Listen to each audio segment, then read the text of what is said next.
month I won't be able to afford rent. I'm not a rich person. I don't have a lot of stuff. I have basic household necessities, a couch, a bed, washer, a dryer. That's about it. So first, the face of poverty in reality looks very different than some people's perception. Thank you. Well, let me put a finer point on it. They Thank you, think poverty Congressman. is black Thank and you, Latino Congressman. and Hispanic people in this country, but poverty also includes a lot of white people in America. If you are not struggling financially right now, then you need to consider yourself completely blessed. Like, don't even consider yourself. You are completely blessed. Like, Americans are depressed because we don't have a third place. In Europe, everybody has three places: work, home, and a place for social gathering. Hello good people, welcome to African Commentary. Here we learn and grow every day. If you're new here, kindly consider subscribing, liking and sharing the video. I will really appreciate. When you speak about suffering or being miserable in the US, people always know that is a black people's problem. To my surprise, also white people are suffering. Also white people are miserable in the US. And before I speak much, let's watch some of the videos and then I'm going to give my 2 cents at the end. Don't forget to subscribe, like, also leave your comments in the comment section down below. And I will really appreciate. This month I won't be able to afford rent. I'm not a rich person. I don't have a lot of stuff. I have basic household necessities, a couch, a bed, washer, a dryer. That's about it. A car. I don't have a lot of lavish things. I don't go on vacations and I don't spend a lot. Rent's increased from $1,300 to $1,800. The food prices are too high. I've cut back on eating because I literally cannot afford food. I've cut back on my favorite snacks, cat food, treats. I'm exhausted all the time for being overworked and underpaid. You don't catch a break when you grow up poor. I don't need much to be happy. I just want to be able to live comfortable. They just really need to catch a break right now. I'm trying so hard and I feel like I'm not doing enough. I don't have family. I don't have anything to fall back on. I got a letter recently that my property taxes are going to go up $600 a year from now on. I got a letter that my homeowner's insurance is going up $60 a month. My propane company sent me a letter that my propane is going to double this year. They just came and filled up my tank. It was $1,000. That's crazy. Also, as a entrepreneur and business owner, I get my health insurance through the marketplace. So you have the Affordable Care Act. I pay $45 a month. They just informed me that if this bill passes and I lose my tax credit, I'm going to go from $45 a month to $660 a month for health insurance. I need to buy a new car and I can't because the cars have gotten more expensive and the interest rates have gotten so much more expensive. I can't find a reliable car that has the same monthly payment of $450 a month that I've been paying now for a new car. Not necessarily new, but new to me. Groceries are insane, and it feels like every day I get a new email from another subscription that I have, whether it's Netflix, my website subscription, everything's increasing in price. And I sit pretty much every day stressed about money, and yet I know that there are so many people in this country that are way worse off than me, and they're not making it, y'all. They're not making it. What hurts me the most is that there are so many women, especially, that just cannot afford to leave abusive homes and they have to stay in it because of this economy. So are we great again, America? Like, is this what you voted for? Meanwhile, they all sit there in DC, not feeling any of these pressures, not doing anything about it, not giving a shit about the American people. I have been extremely poor and I have been extremely wealthy. And I know from firsthand experience that the wealthy people don't notice it. And most people are pretty self-absorbed and aren't thinking about other people anyway. So we got to talk about this more. We got to raise hell. We have to let DC know that this is not acceptable. Regardless of your party, we have got to help each other. Americans are depressed because we don't have a third place. In Europe, everybody has three places: work, home, and a place for social gathering. I was in Portugal recently and everybody after work would go to a cafe or a restaurant and just sit there and talk for hours. They're not on their phones, they're not talking on FaceTime or a group text, they're not on social media, they're literally sitting around a table talking and having a good time. In America, we have no place like that, and if we do, it's a bar where everyone's getting shit-faced. So our sense of community is everyone getting drunk and waking up the next day more anxious than they were the day before. I feel like Americans lack a huge sense of purpose and community because we don't have that third place. In Europe, if you have a shitty day at work or you get in a fight with your spouse, you know that you can look forward to the cafe after work to hang out with your friends. Take the show Friends, for example. Everybody loves that show, and it's exactly how we should be as a society. They sit around the coffee shop for like half of the episodes just talking and shooting the shit, and it couldn't be any better. That sense of community and belongingness is extremely good for your mental health, your loneliness, your anxiety, and we just don't have it here in America. In America, most people don't have a third place, and they usually don't even have two places because everyone works from home nowadays. So most people are working a lonely remote job that gives them no sense of satisfaction or fulfillment because they're not being surrounded by their coworkers. And then after work, instead of going to a place of gathering, they just go on Netflix or go on their phone and scroll social media all night. If we adopted the European lifestyle of going to a cafe or going to a restaurant and just sitting there for hours on end socializing, everybody would be way happier and way less lonely. So first, the face of poverty in reality looks very different than some people's perception. Well, let me put a finer point on it. They think poverty is black and Latino and Hispanic people in this country, but poverty also includes a lot of white people in America.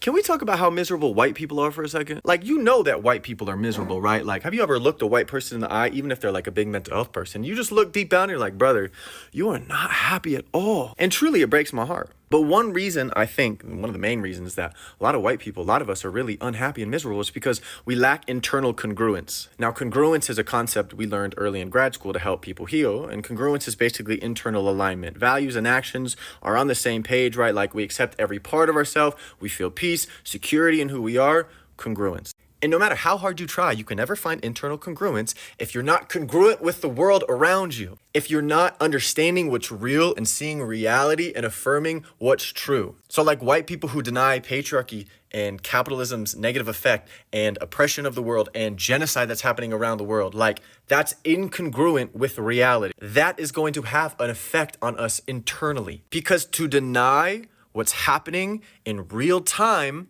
we have to deny certain parts of us, certain emotions, certain thoughts that come up. And the more we run for that, the more incongruent and separate we feel, the more dissonance that comes, the more miserable we are.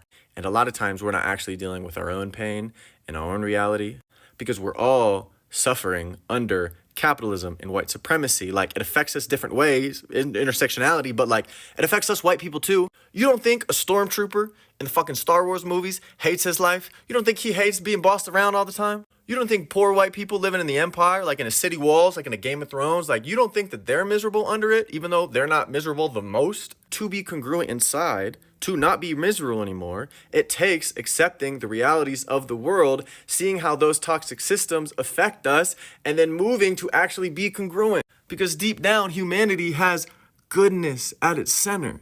So yeah, white people, we're miserable because we're not congruent, because we're denying the realities of the world, and thus denying ourselves. I just wanted to talk about this real quick. So, white people are the most miserable fucking people on the face of this fucking earth. And also the most fucking judgy. What the fuck is wrong with y'all? And I know I am one of y'all, but I'm not going to say us because this is a part I am not part of. I'm not a miserable motherfucker. I mean, white women especially. I mean, like, so many women on that pew pew post I did about MAGA Man, they're like, why do you need a pew pew? What's wrong with you? Blah, blah, blah, blah. And the other thing is like, you know, these women who on the post where I cuss, like, why do you have to cuss so much? Why are you cussing? And then when I chew my gum, like, why are you chewing gum? That's so disgusting. Spit that gum out. I mean, it's just bitching about some shit all the fucking time. As I learned very early on here from a black woman who said this, and I've repeated it since, if it don't apply, scroll on by. If you don't like me chewing fucking gum, if you don't like me saying fuck, if you don't like me having a pew-pew, I don't need to fucking know about it. Just scroll the fuck on. I don't care what you think about me, or me owning a pew-pew, or me chewing gum, or me saying fuck 500 times in a video. It's not your business, and I don't care. So just save yourself the however many minutes of energy that it takes you to type out that comment, Karen, and just scroll on by. And then, of course, we all know white men are the most fucking miserable assholes on the face of this earth. And I've talked about that a lot because they like to come on here and try to drag you when you're not the perfect little white woman, submissive, not trans wife, that would be something else. They wouldn't like that. trad wife. And I mean, you know, tell you you're fat and you're ugly and you're going to be alone forever with your cats and no one's ever going to date you and whatever. And as I've said a million times, I don't care. I don't care that you think I'm chubby. I don't care that you think I'm ugly. I don't care that you think no one will love me. They have, they will, they do. And that doesn't matter to me, even if it doesn't, because I don't give a shit about your opinion about me. But y'all all need to go get a fucking hug. Y'all need to, like, the anger and the miserable, y'all are just all miserable ass motherfuckers. Miserable ass motherfuckers. The lack of joy in y'all's lives is readily apparent. And y'all just need to go find some fucking joy somewhere. Because I guarantee you, from personal experience, when you start finding joy in actual life, and, you know, in living and in doing things that you love doing and being an authentic in person, you won't feel so fucking miserable that you need to drag down everybody on the internet that you possibly see to make yourself feel better. So that's my Friday public service announcement. Y'all have a great day. Bye. I also want to add to the back end of this, because I forgot as a PS, that this is not an issue with black people, by the way. And again, it shows a lot of difference between white people and black people. I have never had a black man tell me that I'm fat or ugly or that I won't be loved and will be alone the rest of my life.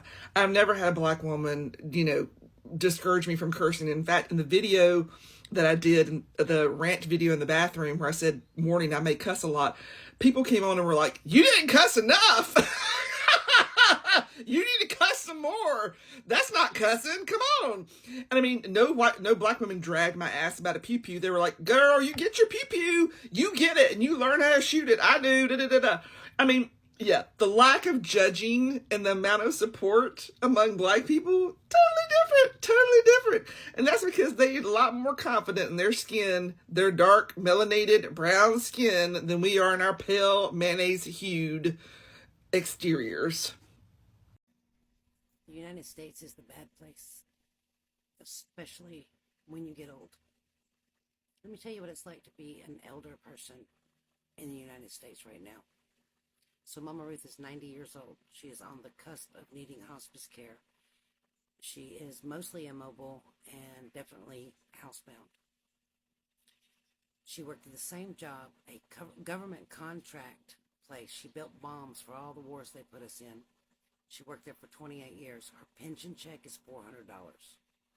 Her Social Security check is a little over $900. So let's round up to say $1,400 a month. Now, luckily, she doesn't have a mortgage or rent. But she's got basic utilities, basic cable, home insurance, home taxes. And they take the Medicare premium out of her Social Security check every month, even though she paid into it every single paycheck.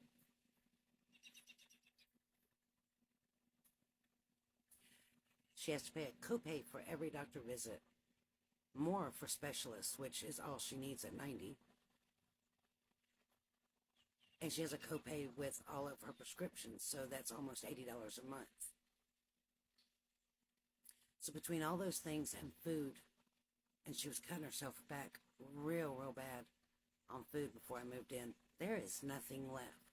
And at this point in her life, she needs medical supplies. And those are super expensive. To get the ultra-absorbent adult diapers so that in the middle of the night when she's the most confused and disoriented, she doesn't have to make a mess and lay in her own urine until she calls us to come in and help her clean up. Super absorbent diapers, hugely expensive. The disposable washcloths that we use to help clean her up, super expensive. Bath benches, pressure sore pillows, all of those are really expensive. In the meantime, my husband just retired and he got on Social Security. It's $25,000 a year. And if he goes and works a job to supplement the income, if he goes over $1,100 a month, they're going to take his check away. But they're not capping the wealthy. They're not even taxing the wealthy. And the Republicans continue to strip every one of the social programs that we have in place so that the elderly and the people in poverty can live with dignity. The United States is the bad place. If you are not struggling financially right now, then you need to consider yourself completely blessed. Like, don't even consider yourself. You are completely blessed. Like, every time I check my local mom group on Facebook, I see requests or people asking where they can get some financial assistance to pay utilities or assistance with rent. And it's concerning because these people are working full-time jobs and they just can't make things work right now. For example, this morning, a woman posted she's an RN working 2 jobs and still is struggling. I know we're all complaining about how expensive things are. For me, personally, like my car insurance doubled in August. I was paying around $140 a month, and now I'm paying $280 for 2 vehicles, and I'm 1 driver. And I have never had a claim. There was no reason for the increase other than they just increased me.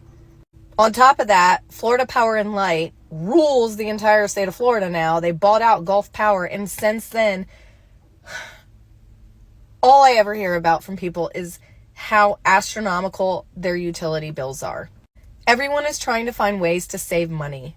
But as soon as we save money in one area, something else goes up. So it's just kind of like we're sliding this scale back and forth, and it's actually like increasing.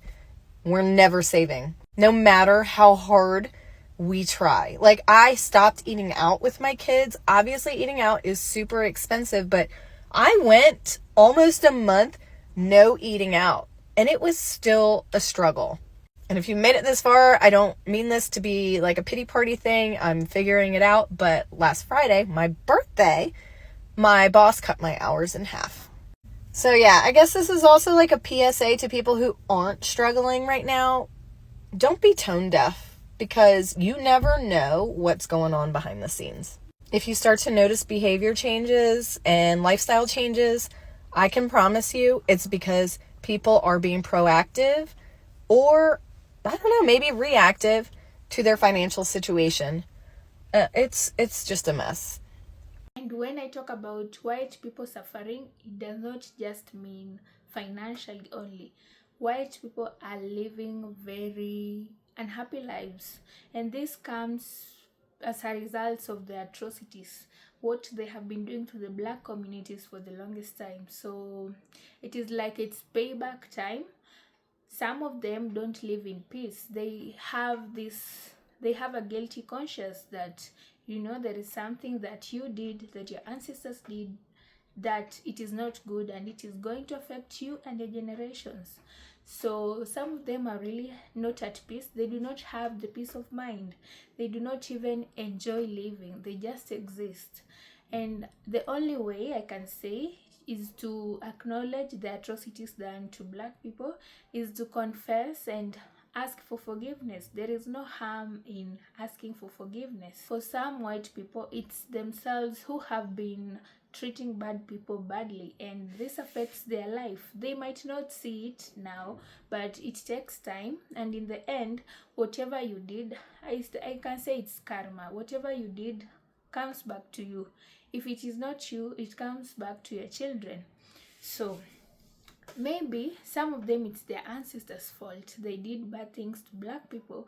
They never knew that it is going to affect their children, and now the white people, the modern white people, are the children and are suffering. They can't live in peace. They can't just enjoy life. They can't just be free. They always feel like there is something, they have a burden in their heart that they need to let out. But now the problem is, they find it hard to confess. They find it hard to admit. They find it hard to put themselves down and tell a black person or black people that, you know what, this and that was done to you, and please forgive us. It is very hard for them to ask for forgiveness. Some of them, very few, are the ones who are coming out lately to just confess and say, we have been doing bad. We have been treating you people bad, and it's high time we ask for forgiveness. Forgive us, please, and let's live in harmony. Let's live in peace. Also, white people are suffering financially. They thought that this is just a black people's problem. They thought that poverty is just a problem that affects black people. Let me tell you guys, poverty does not choose the one to affect.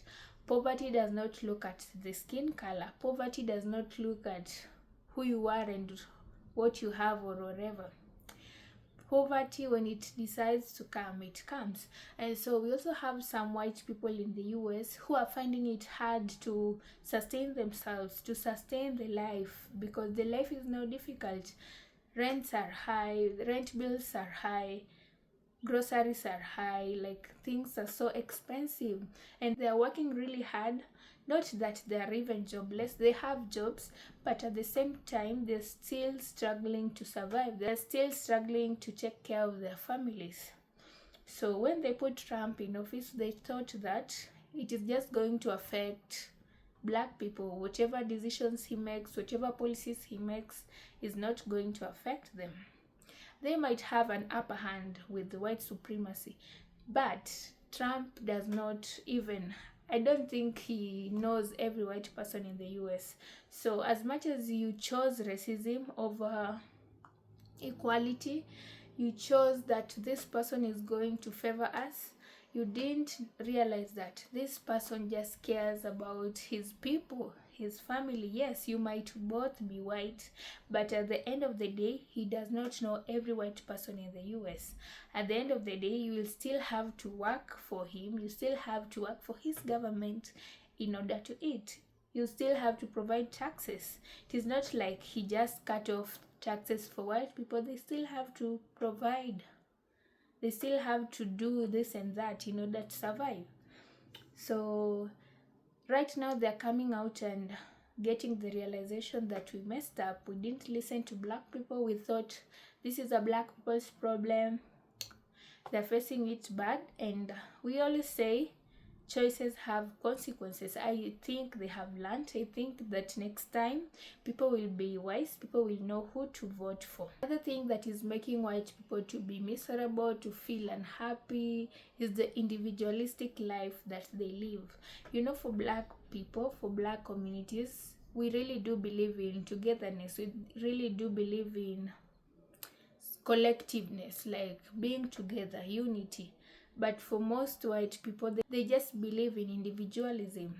It is always work, home, and people do mind their businesses to a point that it is hard even for your neighbor next door to know what's happening with you, even if it's something bad, even if you're sick, even if your house is on fire. Everyone is minding their business, and this is making them miserable to a point that they're lonely. They have no one to air out their issues to, and this makes them to have a lot of anger in them. It makes them to fill their heads with a lot of things, so that finally when they get someone to pour all the things they have been holding up in, they just have a lot of anger with them, a lot of attitude, especially when it comes to dealing with black people. I think at some point they envy how black people are together, how black people come together to do things. So when they get a chance to speak out or to socialize, all the things they have been holding up in them comes out. We might be blaming them, that saying that they treat black people bad, but now it is their loneliness, it is the lifestyle they live that is making them to have these attitudes, to have this anger towards black people. So for white people, try and find communities, try and have people you can talk to instead of holding it all in you.